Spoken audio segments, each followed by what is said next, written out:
Wait.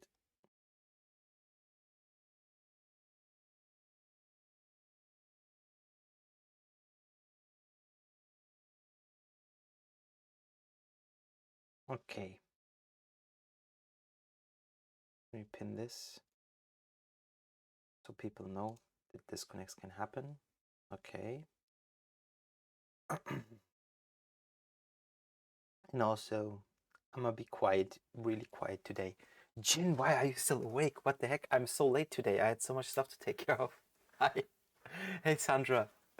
How's it going, guys? What the heck?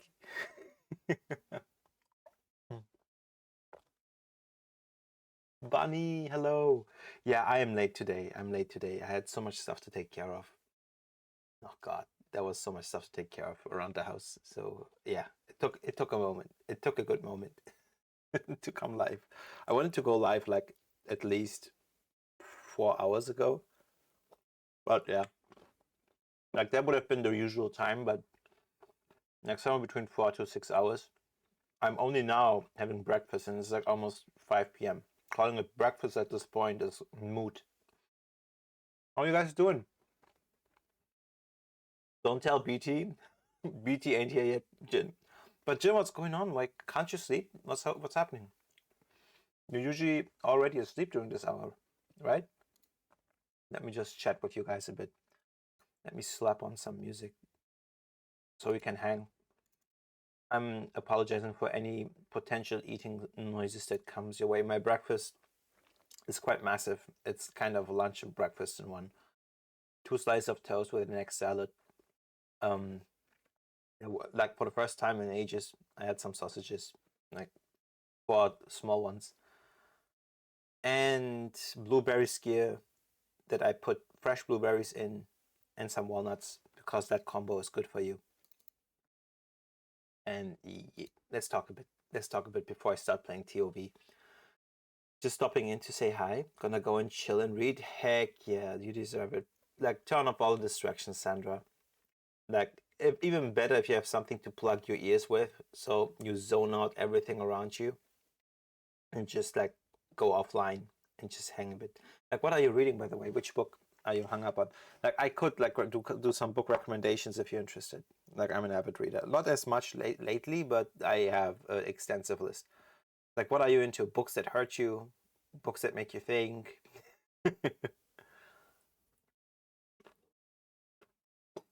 Mm-mm-mm.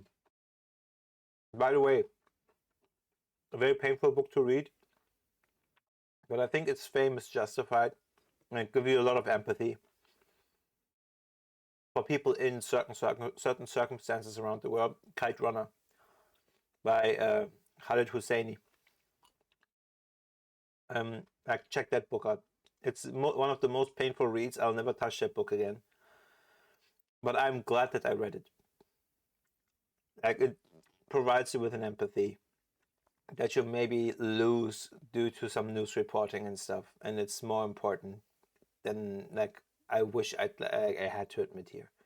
Like as in, I wish I didn't have to say that.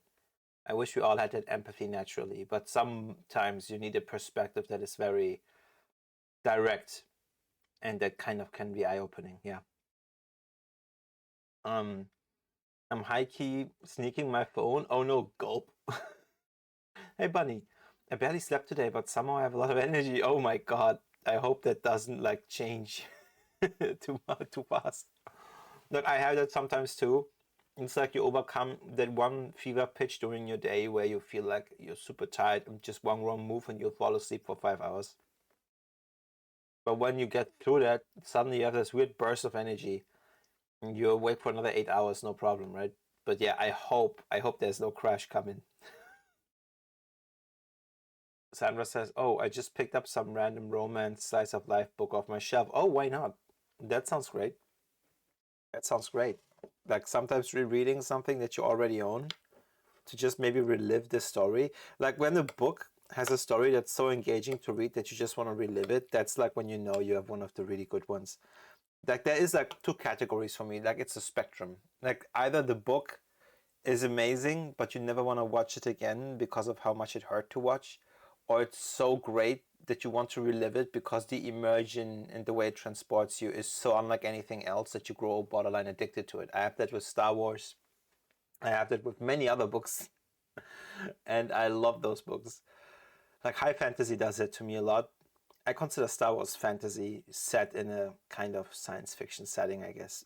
But some of the older books are really amazing. Um, this is before Star Wars got tainted by the mouse, by Disney. But yeah. Hmm. But again, let me look at my shelf. Like I like I don't know, Haruki Murakami, Kafka on the Shore was something that was like recommended to me, or Kazuro Ishiguro, or like all of these other books that are like kind of by famous writers, some of which have like Pulitzer prizes and even Nobel prizes in the case of Kazuo. But sometimes I don't like when people are deliberately obtuse, or like their writing style is kind of deliberately, how do I put this, ethereal, like as in like they veil a lot of the plot in language that, yeah, is beautiful, but at the same time I feel like it is just flourish, right? If language doesn't serve like the narrative, if it becomes just flourish, it kind of becomes tedious. But yeah, these books, even if they have a lot of flourish, they do read well. Like Haruki Murakami, I'm not so sure of. There's a lot of elements in Kafka on the Shore that I'm not so fond of. Like it was a book that was suggested to me by a psychology professor that I knew in university and I was very close to.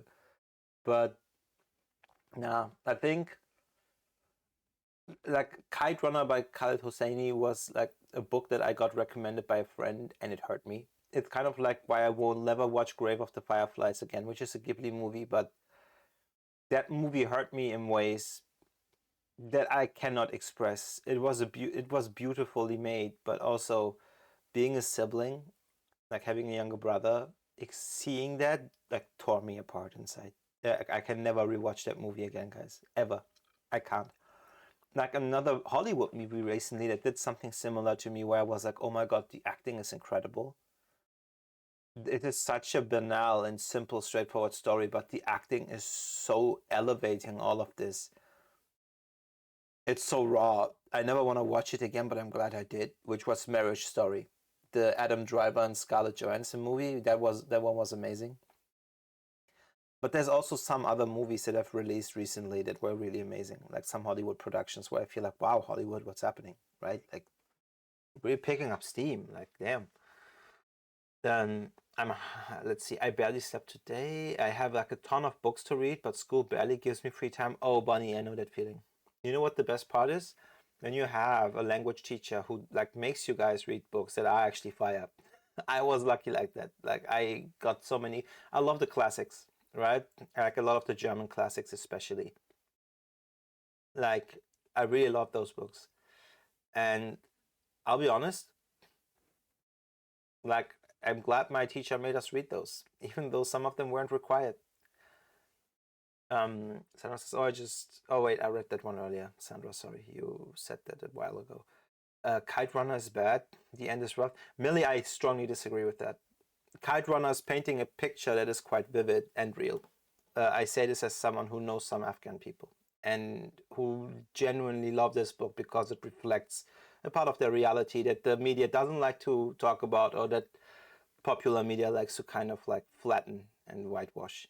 And I kind of can appreciate that because there's some elements in there that are dramatized, no question. Like there is a lot of dramatization. But I think when you have a generation of people that have a very kind of misguided view on the Middle East, especially, like more often than not, you need stories like this to shake them and rattle them awake a bit, you know?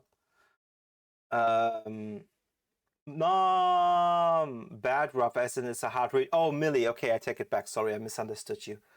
Yeah, like then you understand where I'm coming from. Like it is a book. It's like Millie. I think what I likened this earlier, Millie, when I told Sandra and Bunny and the others and Jin. Hi, by the way, Nom. Hello again.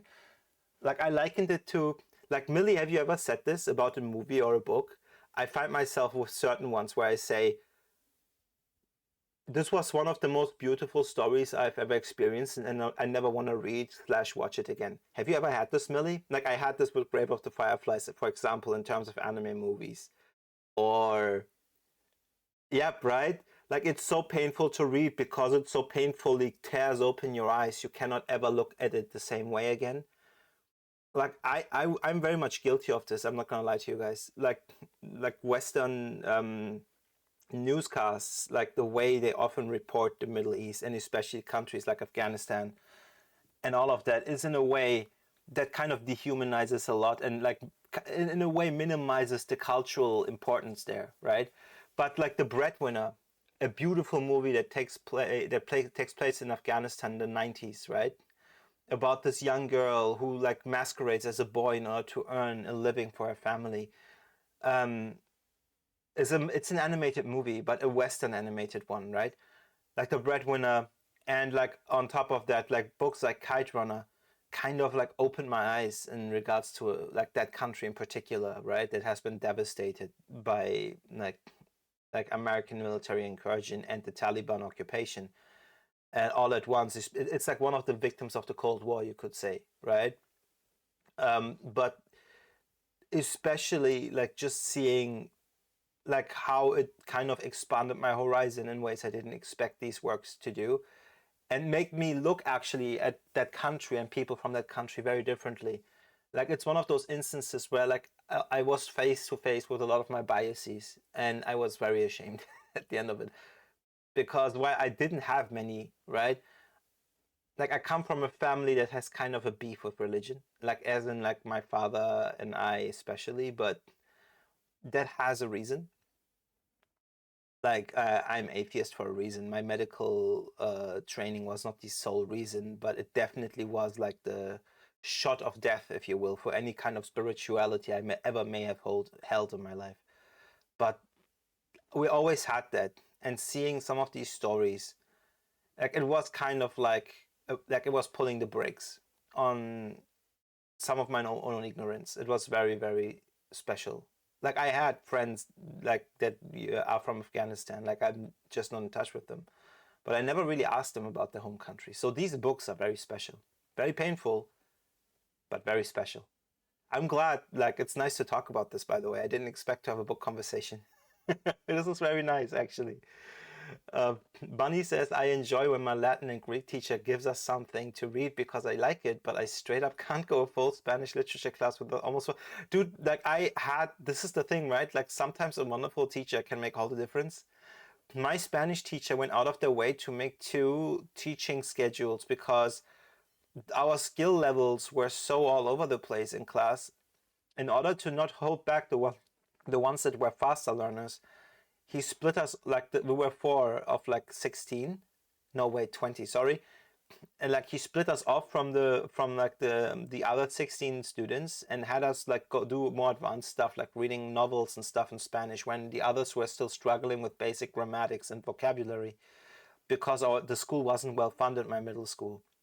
But the way my teachers tried to work around that, guys, was so amazing. It was so amazing, genuinely. That's why Bunny, having a teacher like that makes all the difference. I have nothing but respect for teachers. I still think so fondly of my high school teachers and how inspiring they were to me. Like genuinely, like the way like they just spurned on my love for science and like literature and language and like culture and all of that.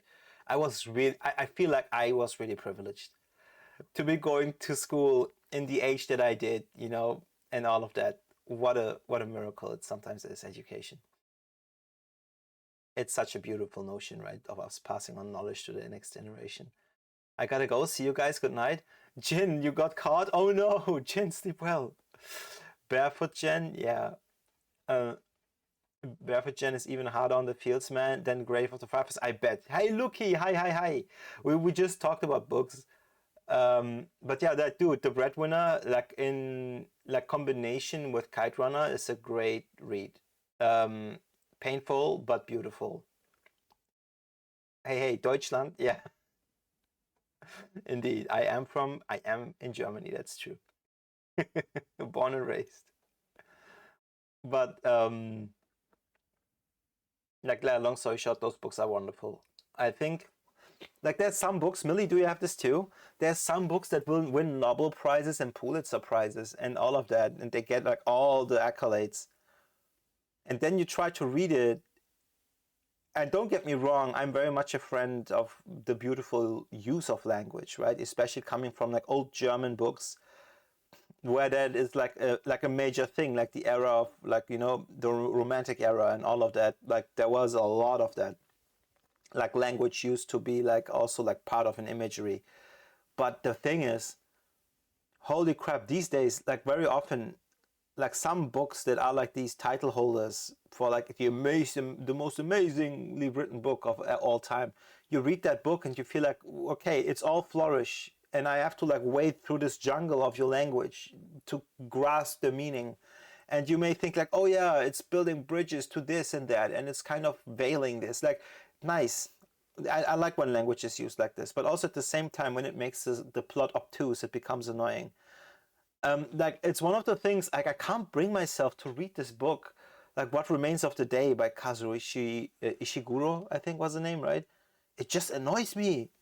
Like, I don't know why I can't get like past the first like dozen pages without feeling like I'm like bored out of my mind. And I have a lot of patience for books. I will read them hoping they become better, but it's like I'm like reading it thinking like, where's this going, man? Like, the story has started and I still have no grasp on the characters. Just curious, what weird snacks or sweets that are not common in other places but in Germany do you have? Hmm, Loki. How do I say this? Like, that is a list. But I think it's very hard to find snacks that are not already ubiquitous, especially when it comes to Western snacks. Like, I think the ones that don't spread are the ones that are more of an acquired taste. Like, I think Millie will know what I'm talking about in regards to our licorice. Like Ritz, like that stuff is not very much known. People don't like it, or salmiak or stuff like that. Like, it's like derivative of like some like herbs, right? And it has a very distinct taste. Which, when you have it, it tastes, it's more medicinal than sweet adjacent. Yeah. And like, they come in gummy form and all of that. It's a kind of flavor that is very much acquired and that I think you have to kind of grow up with in order to appreciate. Like, I think in Scandinavia even they salt it, right? Like, they have like salted versions of bonbons and stuff. Yeah. I mean, like, UK has pork scratching, Sweden licorice. Yeah. Like, there is stuff like that over here, but I wouldn't be able to think of something specific right now because, like, the more I think about it, the more I realize a lot of the things that we have, you already have everywhere else because, like, it's derivative, right? Google can help you. Oh, I don't need Google. Like, I think the one thing that comes to mind straight, simply because it's German brands, is, for example, Haribo, like gummy bears. Like, they are like the brand is the original gummy bear, right? And it was created by a German company. And again, I talked about salmiak, which is like salt licorice, right? And it's like eaten in Germany and in Nordic countries. And it's like it's like licorice flavored with ammonium chloride, which will sound so weird because it's like very salty, it's bitter, and slightly chemical to people that are not used to it, maybe. But it is like kind of a normal thing. Like, people absolutely hate it, but when you grow up with it, you kind of get accustomed to it. Knoppers is, I think, how you'd say it in English, but we say knoppers, which is like kind of a snack. It's like layers of like, it's like very thin, crispy wafers, and like in layers. And there's like one layer of milk cream, another layer of hazelnut cream. Then there's a wafer layer. Then there's chocolate on the bottom. There's some crunchy cereal sprinkled in. And like, I don't know, a lot of the Ferrero sweets, like, some of them were made for the German market before they became a Europe-wide thing. Milka, like, but all I'm doing is like essentially counting of brands. So I don't know. Like, maybe we have a type of donut that is a bit different. A Quarkbällchen. I don't know if you Quarkbällchen are like, they're like fried dough balls, but they're made with a specific kind of cheese that we call quark. Quark, like, when you eat it, it's kind of like a very thick yogurt. Like that's how you could imagine it, right? It's like super thick and very heavy, but it's kind of considered a cheese in the same way, even though it does not have that taste. It's more like yogurt adjacent. It's used for like traditional German cheesecake as well, but it's very like these like when you make donuts with it, like it's like small balls. They're like very soft inside, and you cover them in powdered sugar, and they're like a Christmas market thing, and yeah, stuff like that. Like generally, the more I think about it, you have to understand like there's a lot of overlap, and when it comes to Western snacks and stuff. So like if you've seen it in the UK or like other places like in Belgium or the Netherlands or Switzerland or anywhere else, you've probably seen it here as well. Like we're not that original in that regard. And my favorite, Rittersport. Oh my God, Rittersport chocolate bars are very thick. For those of you who don't know Rittersport watching right now, Rittersport is like a chocolate brand in Germany, and they are like special in regards to the fact that their chocolate bars are always exactly square. Every single piece of that chocolate bar is like it's like a big square comprised of smaller squares rather than rectangles. How, as opposed to how regular like chocolate bars would be shaped, right? And they're very thick, right? And essentially, what's special about Rittersport is just to just try all kinds of wild like flavor combinations. Yeah, like like and it like doesn't melt all that fast, but the chocolate is still like high quality actually. Like it's actually very decent, even though it's like very affordable. But yeah, it's a classic in store shelves. But again, we're talking about brands again, right? Like not we're not talking about like something that is country specific, right? Asian snacks or sweets can be different. And yeah, dude, in Asia they have so much diversity, so much. Like I'm always kind of stunned. Like there's a lot of overlap, like in technique sometimes. Like you can see like that transition, right, as you go from country to country. And a lot of things I think across many cultures are the same, but at the same time, there's always like these very distinct twists and like tweaks to each recipe, accommodating local availability of like produce, right? Like for example, like I'm thinking of like certain dry fruits, right? Like that then suddenly get used. Or for example, in the Philippines, they have like like I don't know what to call it, like because I keep forgetting the name. Sorry, but it's like this. It's almost like a pastry, but it's like very thin.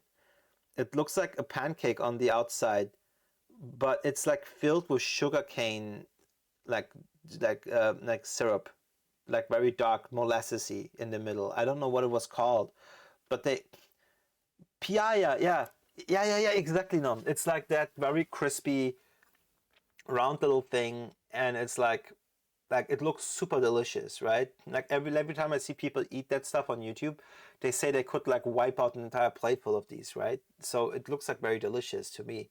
Which is this is like very specific, for example, to the Philippines, where they have like lots of sugar cane, but also a lot of like kind like I just like seeing that kind of stuff. Like you see like kind of some overlap, which is historically grounded, I guess, as well because of occupation between certain countries.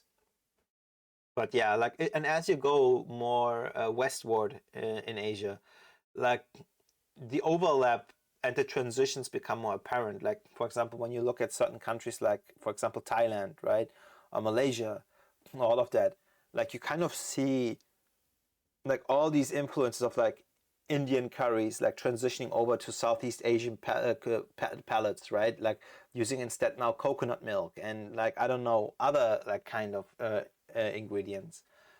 And it's like kind of fascinating to see that, right? Like to see a transition kind of geographically. Mexico is even scarier. Every sweet has paprika or chili powder. Yeah, I heard about that. Oh my god, the strawberry yogurt Rittersport. Oh my god, now you're talking. The Rittersport has one flavor that is yogurt, which is like it's almost like it tastes like frozen yogurt, but like room temp and creamy, like milk filling, like a milk cream, but it's yogurt flavored. It has a bit of a tang. It's super delicious. And what Millie is referring to is one that has like strawberry flavor, like in regards to like it has like little straw flecks of like I don't know if it was this one. There's like two kinds. There's one that has like dried bits of strawberry that are were like freeze dried, so they are like kind of crispy, crunchy, like a cereal, but they're still the actual fruit, which is really delicious. Happy birthday to me! Wait, Millie, is it your birthday today? Oh, wait. Is it your birthday today? Japanese curry is a wild one. Yeah, with the grated apple. Oh no, it's an expression. Oh, okay. I was like shocked for a second. Oh no, I was about to sing. I was like, oh no, how could I miss this? Okay. And you know, Thailand has fried insects, but looky, I think Thailand is ahead of the curve in that regard. Like I believe that insect derivative protein one day they will find ways to make that palatable by like kind of abstracting it enough from the source in the form of powders and like you know like chemically separated like compounds that they then use in other dishes or foods. Like I wouldn't be surprised if that was on the horizon, right? Because it's such an easy to grow resource, right? Uh, like spider scorpion. I know about that. Yeah, I like the plain yogurt one. It's nice. Yeah, Luki, it's a really nice one. Like Rittersport also like has these minis which are like 4x4s, like mini like little bars that have like that comprise of four little pieces of the Rittersport chocolate, just smaller, and that's just the perfect size. That's just the perfect portion size. Like you eat one and you're happy, right? I haven't had those in forever, dude. But I used to love these over the big bars because when you open the big bar, I can never finish one to begin with. So you kind of like have to try and close it, and then it can go stale, and I don't want to have blooming and everything. So I prefer to buy the small ones because I'm not a big eater of sweets. Like when I eat a lot of sweets, I feel sick. So I'm not. I like more savory stuff. Mm. But like I will not go. I will never go out of my way. When it comes to sweets, I will also like go for them if I see something I really like. It's nice. Yeah, the 4x4 is more like discover other flavors. Exactly. The packages that they come in are always mixed too. You're absolutely right, Lucky. If there's a box full of the plain yogurt one, I want to buy 10 bucks. There is actually. Like I like some they for a while, Lucky they Rittersport did this where they had like packs of 10 mini bars, like you know, in those rows in that paper sleeve, which were all one flavor. Like for example, plain or cornflakes or like I don't know, like nougat or like there's one that I like, which is like it has like what do you call this? It has like nuts in it and raisins. And usually you would think, oh, that sounds disgusting. But for some reason, when a raisin is chocolate covered, why does its flavor upgrade so hard? Like what's happening? And they like mix nuts and raisins into this chocolate bar. And when you eat that, it's like it works for some reason, and I can't explain for the life of me why. Because if I were to eat raisins plain, I would hate them, right? But if they are in certain applications, they just work so well. I think I need to go to Dutch. Like honestly, like it really depends. Like in Germany, like it kind of depends where you live, right? Like that really much, very much dictates what kind of an experience you'll have. A lot of friends that I have that moved here really don't like the restaurant culture because we barely have one. Like our like eating out is essentially all like kebabs. And you have some like Asian restaurants. Like I say that loosely as Asian because like some of those foods are so far from authentic. They're like it's equivalent to like the Americanized versions of it, but imagine tasting even worse. Because it's like not much of a thing to eat outside here, right? Like as one might think. Though things are changing. It's the newer generation. Mm. Nuts add salt, raisins add a fruity, sweet, almost umami taste. The flavor profile is more complete. It is, Millie. I think that explains it wonderfully. I didn't think about it in those terms. And it makes a lot of sense. Like, it is very delicious. The only problem I have with that chocolate, I like to bite into chocolate and let it melt in my mouth. I don't like to chew chocolate. because I feel like the experience is over very quick, right? Like half the magic for me is to like maybe take one bite. That's why I get the nice sensation of biting through it. But then I like to let it melt. And that always releases all those nice flavors and also gives you a sense of how well or how badly the chocolate was made, right? If it melts well and pleasantly, then you kind of know, right? Especially Berlin, I can customize myself my Rittersport, although it's gonna be expensive. Yes, dude, Berlin is awesome. Munich, I guess. Yeah, Munich is, I guess, more for like the fancy people. Munich is very expensive. Anything is better than American chocolate. That stuff tastes like vomit. Oh, that's yeah, because of the additive of like, what was it? GABA, right? Like in order to make it shelf stable, right? Like they originally used that, like butyric acid. Um, yeah, butyric acid, exactly. Some of the chocolate is like a brick. Your teeth are crying.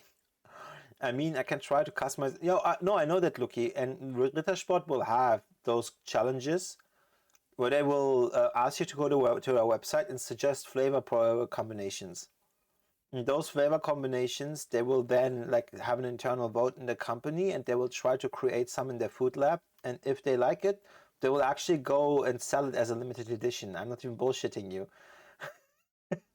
This way, we got like so many new like seasonal flavors. Like I could say Rittersport is somewhat equivalent in that way to like Kit Kat in Japan, but it is not as popular because Kit Kat in Japan is kind of part of culture because of its name, Kitokato, right? Like it's kind of like a cheer, like before like a big challenge. So they eat it before exams and stuff, and it's kind of like a cultural thing there, like to eat it. And Rittersport is just at the end of the day sweet. It has no cultural significance. That's why it's not going as hard or it's not as big. But I think they try to emulate that Kit Kat philosophy, just with the difference that they actually allow input from their from their uh, from the customers.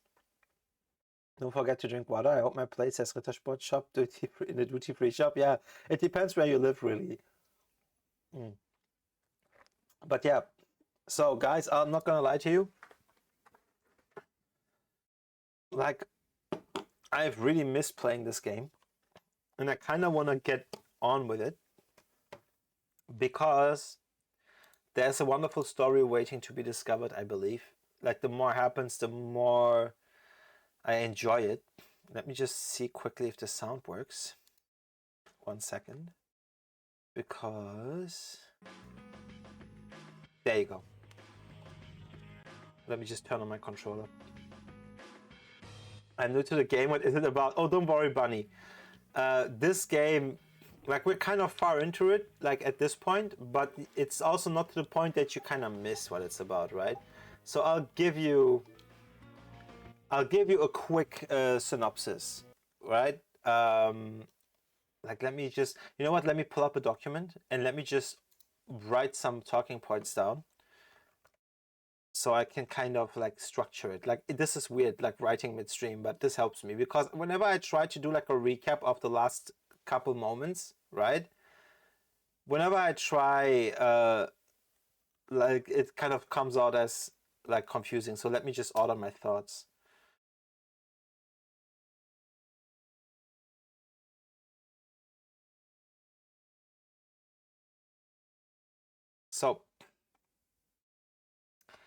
So, wait, like I wrote some character names down. So let me see, and I will try to like narrate it in order. So my first point is lower quarter. So basically the story starts like in the capital, right? Called, and by the way, to all of you watching right now, this might, if you don't know what the plot is or if you kind of lost touch with the plot because we haven't played this game since last Monday, now is the time to kind of listen in, then you'll understand a bit more where we are in the story, right? Okay. So the main character that we are playing is this guy, right? Whoops, sorry, I need to get used to the controls again. This is like the guy behind me is called Yuri Lowell, and imagine, dude just lives in that in the imperial capital of Zaphius, right? And he lives in the lower quarter of that capital. Thank you, Luki. Yes, thank you for the lurk. Take care. You dreamt about me playing the house creation. Remember the Anne Boleyn Road? Oh my god, yes, City Skylines. Yes, I remember, Luki. Yes, you have a nice day too. Thank you so much for checking in. I appreciate it. But yeah, where essentially this guy lived in a lower quarter, right?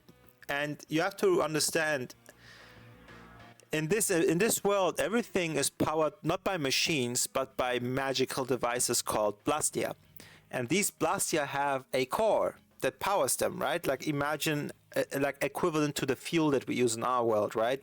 Or whatever energy source we have. Those Blastia cores are like condensed air, spelled AER, not like the gas, right? But like that's what they like describe magic energy that is like in the air as. And they can have those Blastias, those machines as like on a big scale, where they like can power in a water well, or they can have it like even as a bracelet, right? Like Yuri has a bracelet like that when you look at his left arm, and it can have like a tiny jewel in it, which is also a tiny Blastia core, to give them the ability to wield magic-like abilities, right? So like that is basically what makes this world kind of fantastical in that way, right?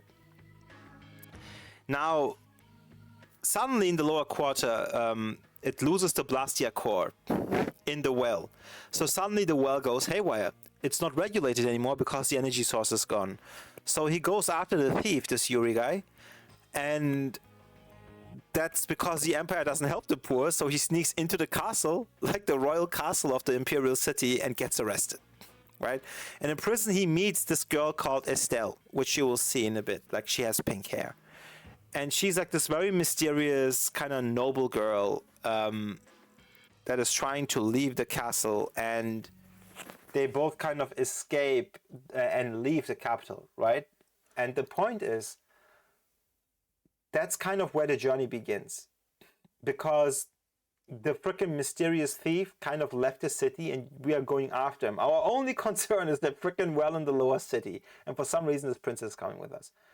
The journey begins. Yuri has a friend which is like his dog partner, right? Like called Repeat. Like it's like a dog that for some reason can wield a knife with its mouth, like Zoro in One Piece.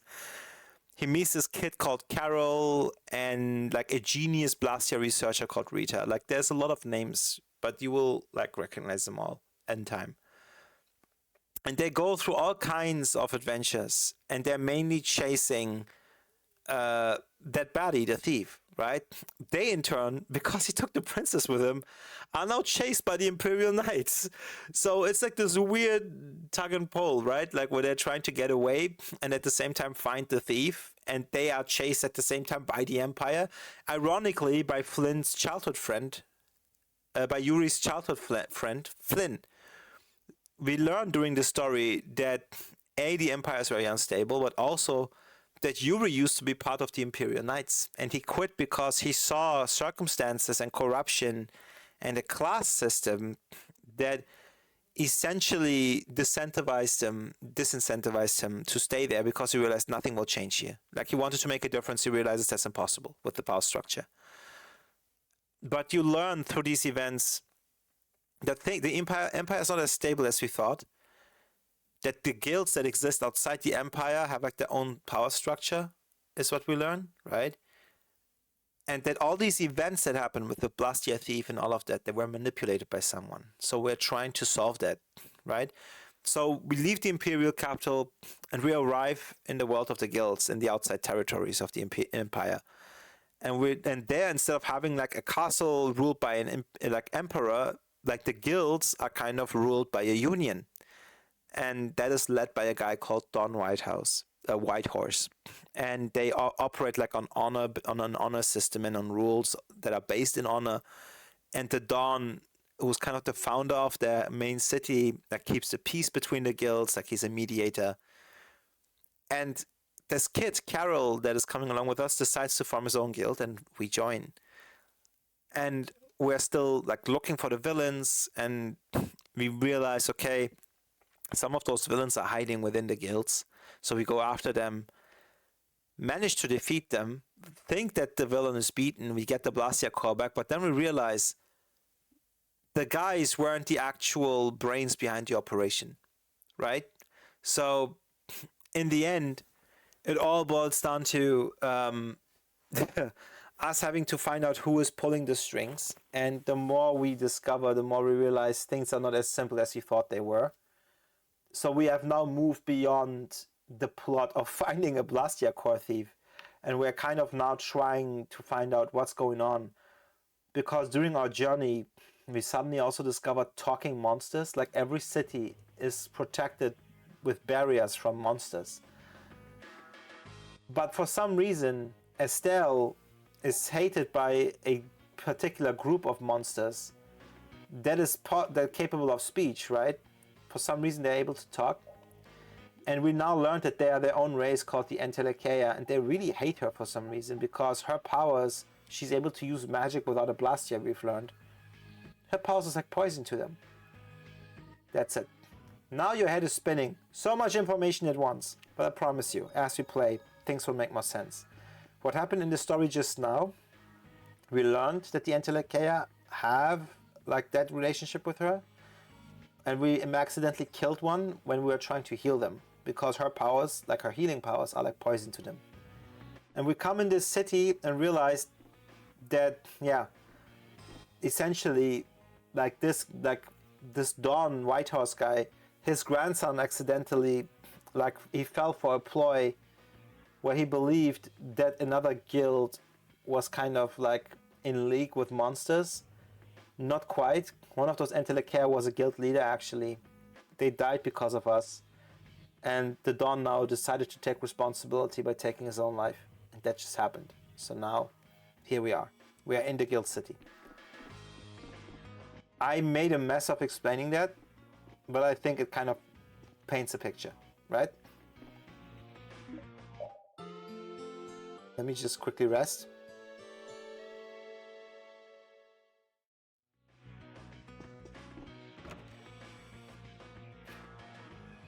So now let's go look for our friends. Let's see if we can find them. Dup. Let's go to the guild house, where the Dawn used to originally reside, and see what's happening now. Yeah, you kind of got it? Dude, then I'm impressed. You got a good mind when you're able to keep up with my stupid explanations. Respect. But yeah, now we are faced with this entirely new secret. And like we're trying to like solve it. Who are these monster beings? Why do they hate Estelle so much? Why is Estelle's power so poisonous to them? And yeah, why also Judith, a former party member, left us? Because we discovered she really hates Blastias and tries to destroy them all. We don't know what's happening. There's a lot of mysteries to be solved. So yeah. So there, this is Estelle and this is Rita. And that over there is Repeat. Repeat is just relaxing. Estelle says, I've never seen Carol so down like that. Carol is the kid who like founded the guild Brave Vesperia. Estelle says, I sense that it's more than just the Don's death that gets to him. So we'll look for Carol after this and talk to him. Something to give you life for, says Rita. She's kind of thinking about the Don's sacrifice to protect his grandson, right? And that like, she like was always angry, Rita, like behind my head there, like the girl with the brown hair. Because she's like, these guild people are so stupid. Where's the logic? It's all about honor and rules. Like, what the hell? And we're like, yeah, but that matters to them. Yeah, she's very cute. She's very cute. Something to give your life for. I can understand that. I have something I want to protect with my life too, but still. She doesn't get why the Dawn would do that. It was like a samurai, like the seppuku death, right? Like he like stabbed his own, like he stabbed himself with like a knife and had Yuri behead him, like to restore honor to like his guild. That was that he saw as his guild duty as the guild leader. And Rita, being a researcher, she's very logical, right? To her, it's like, what the hell is wrong with these people, right? She can't comprehend. It's like not logical to her. So she's kind of ruminating that, right? Let's find Carol, the little kid. Let's see if I can find him. Because Carol seems to be very sad. Not here, okay. After he saw the Dawn die. Because again, Carol was a child when we met Carol. He was kind of a bit of a coward. But he's coming to his own. He's like growing braver, right? And he learned recently that Yuri, in secret of the party, killed some villains rather than imprisoning them, because he knew the system wouldn't judge them fairly. They were like powerful villains, and he knew because of their ties to nobility, they would not get killed. They would go free within a month. So Yuri took it upon himself to kill them when the group wasn't looking, essentially. And all of these things, Carol learned all of this at once and then sees the Dawn die, and that kid is probably just overwhelmed. So we're looking for him, right? Because his idea was like bravery and justice and righteousness, and now he learns that there's a darker side to reality, right? So let's look for him. Okay, repeat. Estelle and Rita are in the castle. Like, this is, by the way, Bunny, something I like about these old games. The game doesn't hold your hand and tell you where to go. Like, you have to actually go through the city and discover stuff and look for them. It might look tedious at first, but I kind of like that, you know? It forces you to like do a bit of discoveries. For example, here in the inn, there's nobody. So we can check that. Now, there was a party member of ours called Patty. She helped us navigate our boat that we got. And the Dawn said something to her before he died, which is, Patty is looking for her memories, and she's looking for her grandfather Eifried, who's supposedly this great pirate. And the Dawn, before dying, told Patty, you look exactly like your grandfather, like the spitting image. However, like, you should go to the sewers. Your grandfather left something carved in the wall there. So let's go. Let's see.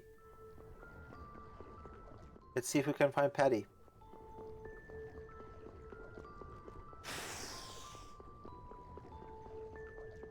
Oh, by the way, like, what's glowing is my ring, and I have to replenish it with these little machines. Like, just like funny little dungeon exploring system. Keeps the monsters away. Let me just go to that machine over there, charge it up again before it goes off. There you go. Yay! Let there be light. Let me replenish it again. I know where Patty is. It's like she's somewhere past here. Like, because the sewers are very small, that's a good thing. It's not a big dungeon. I just have to see if I can find her. There was like a wall that Eifried had carved some words onto. Maybe like Patty has like problems with her memory, right? You'll be gone soon enough. She doesn't remember most of her life, so the hope is that we can like kind of bring her back, like some of those memories, by giving her enough clues. But that's all I know about her character for now.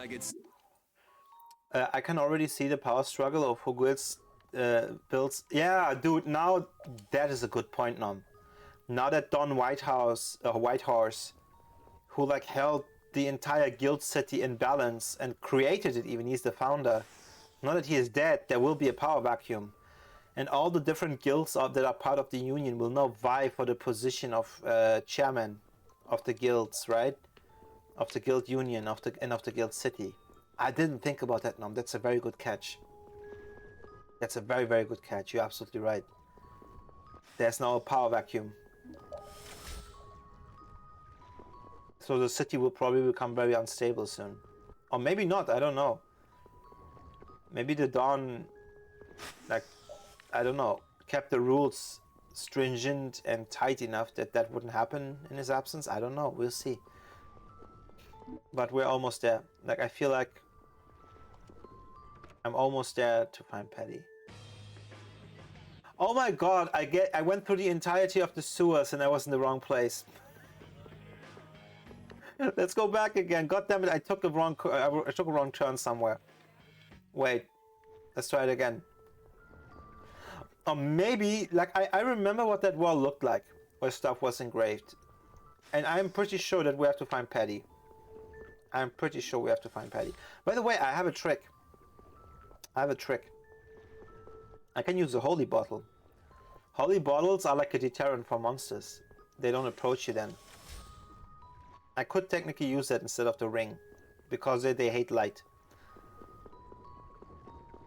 But where was it? Where was the engraving? I could swear it's here. It's to the right side, but I didn't see Patty. Here, isn't it here? No. I feel like I'm close. I feel like I'm very close. Wait, so this is where I came from earlier. Is there another way? Does this mean they hate you because I am light? Because that's my lore? You know what? Very possible. Like, I'm a monster repellent. I wish that was true in real life as well. Then I would maybe encounter some nice people. You'll be gone soon enough. Let me take them out. Let them come closer. I love this system, by the way. You might think, oh man, this battle system seems antiquated. Dude, I love it. Imagine you come from RPGs that are turn-based in the frickin' 2000s. And then suddenly you play this, where you're like able to run around and like do combos and shit. This is like awesome. This is freaking amazing to me. So this is where I came through earlier. Okay. So wait, what happens if I use the holy bottle? Holy bottle. Let's see if that actually repels monsters when my ring is faded. Let's see if that works. Wait, this is it, right? This is the carving. Long ago, our ancestors abandoned their nations for forgetting their duty to protect their people, and thus became the true defenders of freedom. That is how the guilds first began. But now the iron shackles of oppression threaten to strangle us once again. It is because we have forgotten the oath of our ancestors and spent our time fighting one another for our own self-interests. Therefore, we must once again return to the basic principles behind the guilds and join our strength together as one. We offer our swords for freedom, our shields for friendship, and our lives for the common good. Here we renew our ancient oath. This is what apparently Ifrit carved. However, it seems to me, very obviously, Patty is not here. So we're not supposed to find her here. Okay, next area. Next stop. There is like a couple of stores. And there is a bar. With the holy bottle, I think actually kind of works. Because even if the things jump at me, they don't approach me. They don't approach me, thanks to the holy bottle. So they very much show aggression towards me when the light goes off, but they don't try to touch me. So I think the holy bottle kind of does its job. Oh my god, it does not. Get ready. I'm taking you down. Look, the fish people. They look so silly. Evolution did these guys dirty. Look at them. And do you see this? Their scales are like very pale and white. Because they're nocturnal. Like they only live in the absence of light. So they don't need a body surface or a color that masks them or gives them camouflage or anything. Makes a lot of sense. They look pretty. What the hell? Oh no, we both have very different ideas of pretty. We have very different ideas of what's pretty and what isn't.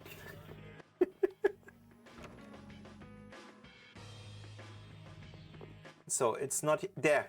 Oh my god, he was right in front of it. Carol. Nah, man, no. I don't like Yuri. it. There's Carol. There wasn't anything I could do. About the Don having to kill himself. So that there wouldn't be a war breaking up between the guilds. Or the Don violating the rules to free his own grandson. The Dawn, And all the rest of you, you'd all made up your minds and did what you could.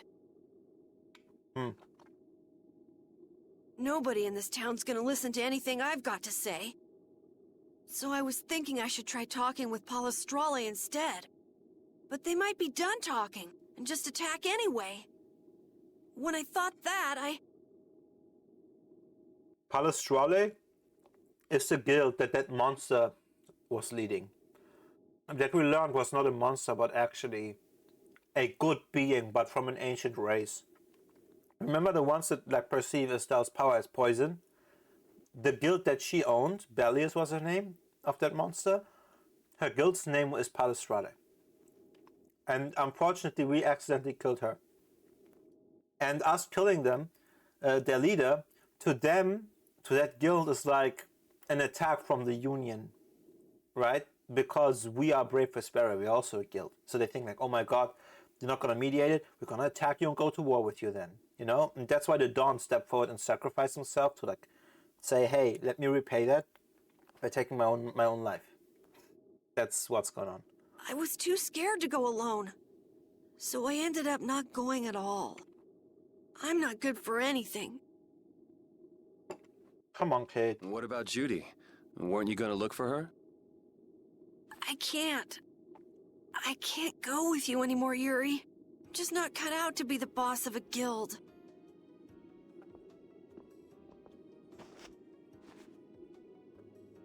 Is that it then? Is that all guilds and Brave Vesperia mean to you? Just walking away from the dream like that? But I wanted to be the best guild! To be useful to the Dawn, for him to notice me. He's been a role model for me, and now he's not around. So you're just gonna pack it up and quit? Just what was it the Dawn died for? You, of all people, should know the answer to that. You can always do everything you want, Yuri! You'd never understand how I feel! I'm not tough like you! There's no way I can be like you and the Dawn! It's over! Our guild is... Carol! Don't you remember all the Dawn told you? Did you forget his resolve? As a member of our guild, I'm going to Mount Timza to find Judy. Huh? Brave Vesperia will go on. Even if you don't. This guild is more than just you now. Tell him. I don't Hey, BT. want to run away. I don't want to, but... Come on, Carol. Grow spine. Ooga booga, I just woke up from my nap. Welcome, BT. Hope you had a great nap. But Mom, that's how it is sometimes, you know? Like, I know he's a child. That's why I'm cutting him a lot of slack, but still, you know? Carol, do you think he'll be all right? Estelle. He'll be fine. But Well now, if it isn't the darling boy and girl. How very nice to see you both. Oh my god, I can't believe this. This guy is, by the way, our enemy. Do you remember how we talked about like certain guilds being in league with some evil dude that manipulated the events? Jaeger is the member of a guild like that. And the Dawn was trying to kill him and he got away. And now here he is. As if it's just fine. What? BT, go to my video tab.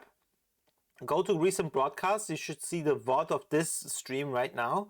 I just took like a solid 5 or 6 minutes to kind of remind everyone of the plot of the story. Like then you will be caught up. I'm too lazy? Well, then you're out of luck. Jaeger! You've got some nerve showing your face after planting the seeds of war. Exactly. Seeds of war. I'm quite sure I don't know what you're talking about. Attacking Palestrale is a matter for the Union to decide. Yup, that's right. We just helped inform their decision. The Scatty one? No, you are thinking about Kumor. Kumor was like the guy who was with the Imperial Knights. He was not a guild member, no. And Yuri killed him as well, like in the desert, right? I know what you mean. Like, Kumor's already dead. And he was part of the Imperial Knights. He was a noble. Yeah, yeah. Yuri already killed him. Yeah. Exactly. Understand, my little friends? I'll give you something to smile about. Come on, punch him. That's enough for today, I think. It is the day of the Dawn's passing, after all. We're still in mourning, you see. The world lost a great man today. It most certainly did. What is it you guys are after? Get the Dawn out of the way to take control of the Union? Oh, no. Our little business will most surely be easier without support Dawn around, but let's not go there. I've come today for my own personal reasons. I don't want to disgrace the Dawn by doing something I'll regret later. You should leave before I change my mind. It is not only you who are mourning this death, you know. Wait, did he like the Dawn? Wait, what? Be seeing you then. Wait, but I thought Jaeger is just plain evil. Like, his guilt was behind so many assassination attempts on us. Is he maybe a good guy? Wait, what do you know, Jaeger? Even Jaeger is mourning the Dawn. Bunny Jaeger, that's a German accent. When you hear someone talk like this, you know very much that he's indeed speaking with the German accent. That is very hard to hide, actually. Wait, no, I remember a researcher with that name, but just switch. Oh, okay. I don't understand. Hadn't he been trying to get rid of Don Whitehorse himself? The old man was a nuisance to Leviathan's Claw, but Leviathan's Claw is the guild that belongs to Jaeger, that you just saw. maybe things were a little different for Jaeger on a personal level. You mean like the difference between guilds and individuals? Yeah. To the Dawn, there was Jaeger the boss, and Jaeger the person. The Don did break his own laws and take the fight into his own hands. Well, we should be on our way. All right. I told Rita we would be meeting her at the town exit. I also left a message at the inn for Patty. I said he'll be fine. Let's go.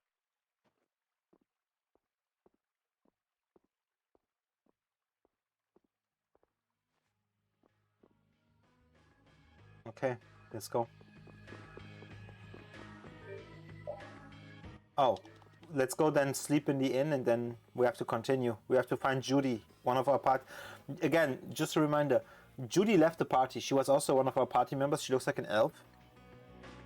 Because during our journey, Rita hated this person. There was this dragon rider that kept destroying big Blastia. Like the Blastias that create the shields for the cities to keep them safe from monsters. And in general, just any Blastia you come across. And we didn't understand why this Dragon Rider did it. And then Yuri managed to free that Dragon Rider from prison. Turns out it's Judy. We kept her identity secret because she joined us and she seemed super nice. But then when we were trying to get here in time, on a boat that was running on a Blastia, she destroyed that Blastia and flew off with her dragon companion. And now the entire party knows that she was that Dragon Rider. We don't know what her plan is, but she knows more than she lets on about all of this, especially with Estelle. So we're trying to find her.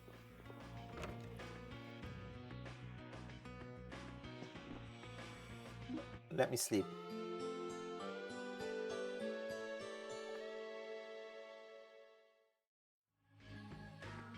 Can I wait here, by the way? No.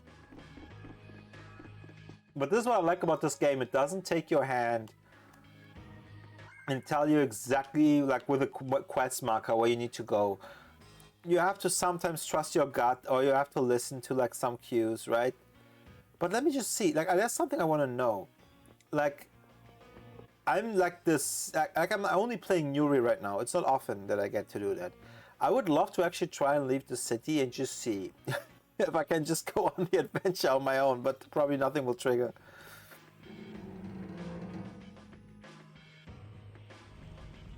Okay, let's see if like we can see the others now gathering. Okay, Rita and Repeat are not here anymore. Let's find where they are. Let's find the rest of our party.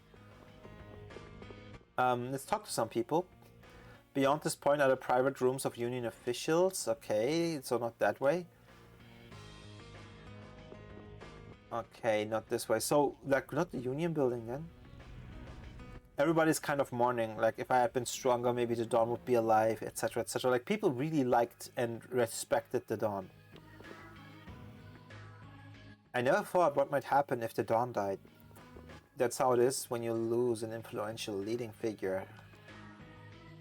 You can't move forward if you're bound by sadness. That's true. That's true. Indeed. Like, I know Yuri said to, like, leave and look for Judith, but does Carol really not want to come along? No. He's, like, still caught up in his own grief. Okay. Fine then, let's leave the city. I thought maybe we could, like... Are you guys the same when you play RPGs? Like, I always go still... Like, with every cutscene, I go back and look around in the hopes of finding one more secret. Like, something that we were not meant to find. There they are. Where are Carol and Patty? What is the deal with everyone worrying so much? What are both of your plans after this? I'm going with you, of course. Yeah, by the way, repeat is on the bottom left. That's the dog with the pipe. For some reason, it can fight. It's Yuri's friend. Like I said, I've decided to stick with you guys while I research the air crane. Right, right. I want to go with you as well, Yuri. Now that we know the hunting blades are out to get Judith, we've got to try and help her. Hunting Blades is another guild. They usually chase monsters. We're not obligated to do anything for her. Judith shared in our travels. She's one of us. She also destroyed the Ceres Blastia on the ship. But... I'm not going out on any mercy mission. Bye, BT. Thank you for lurking. I appreciate it. Have fun with Helldivers. I told you I need to set things straight, right? Yuri... What does Judy know? What doesn't she know? I'm gonna see that she comes clean about all of it. I have to find out where this guild stands. Well, we might just end up saving her along the way. You two are worried about her. I knew it. What are you talking about? We might, is all I said. Anyway, with all this talk about setting the guild straight, is the fearless leader himself gonna come? It'll take more than this to keep him down. He'll come. Oh, Patty's here. There's Patty. The one with the memory loss. Did you have a look at what your grandpa left behind? I engraved it all firmly in my memory. So did it help you remember anything? It doesn't look like things are gonna go quite so well. But I can't let myself get discouraged by something like that. Yeah, that's right. Is it okay for me to be with you guys a little longer? I don't mind. Okay, let's go. What should we do about Raven? He couldn't come now. He can't turn his back on this town. They lost the Dawn. Oh, Raven is this middle-aged guy who was also part of our crew for a while. He was actually the Dawn's messenger, so he wasn't that much part of our crew, but yeah. You're probably right. The old man has his own agenda to take care of. I'm gonna miss him. Think who you're talking about. That guy might just pop up when you least expect it. Hey, Bean. Hello. So where is this Mount Temza anyway? My guess is that it's somewhere north of the sands of Kogor. She mentioned something about living with Baul on a mountain to the north of a desert. There certainly are plenty of mountains in the northern regions of Desier. Well, let's start there and see where it takes us. We'll be going to Désert by ship. Looks like that's where I come in. All right, let's head to the ship. Okay. Reunited with everyone.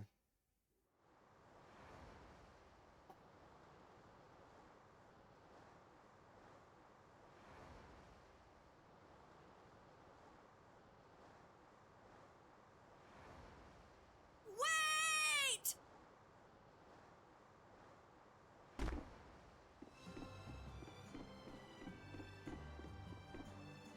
Carol!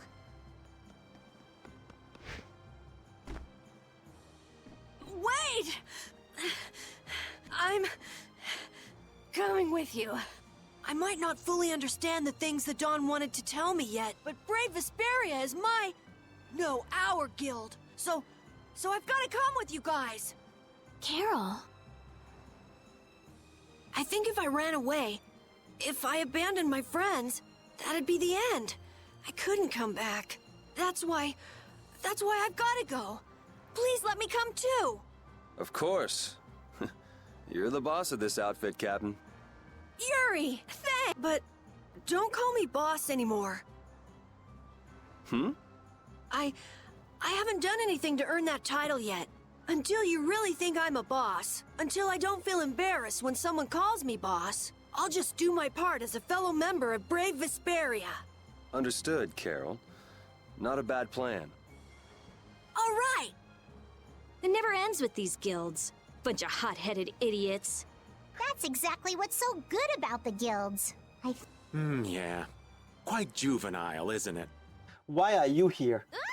Hey, old man! Ah, how glorious is youth! What are you up to? Huh? Something wrong with my being here?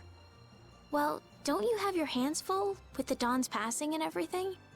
You know, it all just seemed a little too bothersome, so I ducked out. But you owe a lot to the Dawn, aren't you? Sad? I cried and cried till my throat was hoarse, and there wasn't a tear left in me. Funny, it doesn't show on you at all. Huh. So not even Raven the Great can bear to ignore the Dawn's parting words. What are you talking about? You heard me, didn't you? That burden's too heavy for this beast. I'm sure they'll be able to take care of that piece of business just fine without me.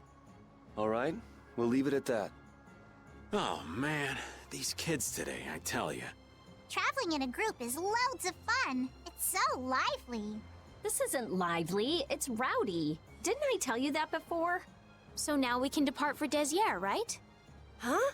Why are we going back there? That's a pretty good hunch you had there. Mount Thames is north of the Sansa Kagor. There's a Crydian city there, if memory serves. Oh. And why would you know something like that? Well, I'm over twice your age, so of course I know twice as many things. As if. Right. So are we going or aren't we? Can we get to the north of Kagor by boat? Guess we'll have to see when we get there. Hoist the sails! The Fiertia is off to sea! Okay, here we go then. Sailing time. By the way, let me check my crew. Like, I think my party's a bit odd right now. Wait. I think I should have Raven. Right? Like, I should have Raven in the party. Yeah. This looks more balanced to me. Okay. Yeah, now let's leave it at this. Okay. Our swords for freedom, our shield for friendship, our lives for the common good. The Union Oath, huh? Do you suppose Eifried lived according to those words? Or did the wind blow differently? Well, the fact that Eifried's signature is on the oath is no simple twist of fortune. Yep. Well, we'll just have to take up the oath for Dawn and Eifried then, won't we? Well, Don, looks like the youth have picked up the torch you and Eifried once carried. Oh well. Okay, let's get out of here with the boat. So, Kogor, where was the desert? The desert is in this direction. And I see a place where we could land ship. So, let's see. I love this about old RPGs in general, that you have a world map that you can just traverse like that. There's a ghost ship, by the way. Oh, by the way, if I went... No, you know what? Let's go to the ghost ship another time. Like, I feel like there's too much that's unsolved. So, oh, what is this? See, like, it's trying to make the, like, approaching the desert harder. Don Whitehorse was a real man, wasn't he? Aye. I'm sure you felt the weight of that in your blade as his second. I'm sorry I made you shoulder that burden. It's all right. Unbelievable. Why would he accept that role? Do you think Yuri is really all right? He's not all right, but I imagine he'll be able to sort it out in his own mind. That lad's got real resolve. Resolve? Do you mean like with Rigaud and Cumore? Aye. Once he's made up his mind and taken up a task, He'll see it done, no matter how heavy it is. It's an exhausting path, one this old man could never take. You aren't alone in that. All folks like us can do is keep an eye on the lad as he does what he needs to. Like, he volunteered to be the one to behead him. That can't be easy. So I know the desert is on the other side of this weird, like, rocky shore. So we're gonna go and sail around it until we find a point of access. Because I could swear we are close. The desert is right. Can I approach it like this? Oh. Oh, wait. Okay, that's interesting. Hold on. Maybe it will be like a labyrinth or something. Let's go further along the coast. Let's see if there's a point where we can get through. I can already see the desert on the other side. Ah, I see the desert city that we were in last time. I see a barrier in the distance. Yeah, we're getting closer. We just have to like sail around this desert continent for one more turn until we see a beach to land on. Because as you can see, it's like all high cliffs, right? Like essentially impossible to dock onto. So we will see. Is this considered the north? No, we are at the south of the desert continent right now. We need to head to the north. So when we go up the eastern shores, there should be a beach. Like, no, don't be deceived. That's just islands. That's like just tiny islands, right? By the way, this is the city, the guild city where the monster was ruling. And where we learned that the Entelecheia were their own race, and they all are like sentient talking monsters. Which for me calls into question all the monsters we've been killing so far. None of them talk, but do they maybe have the capacity for that? Like, could they maybe evolve into that with enough time? Have we been killing super sentient beings? You know, that's the question. So see, we gotta go around here. Oh, I like this. Like, I wasn't able last time to come here by boat, so this is the first time. We haven't unlocked. This is like the first time that we have unlocked the boat where we are able to like sail around. So I have a feeling, because they said earlier in the conversation, let's have a look around if there's